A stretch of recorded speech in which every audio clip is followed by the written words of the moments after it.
It may surprise you, but Tel Aviv is a city full of believers.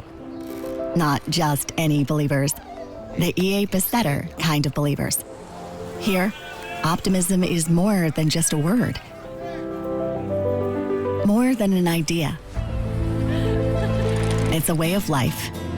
That's why in 1948, we felt so optimistic that we declared independence, and the State of Israel was born. In Tel Aviv, you just have to believe.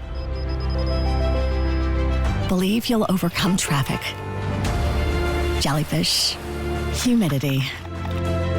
At Tel Aviv University, we're optimistic that with imagination and curiosity, we can change reality. As optimists, we believe the longer the road, the greater the rewards. We believe that cancer can be beaten, that algae should be eaten. We believe that climate change can be changed. As optimists, we believe that startups can start anywhere.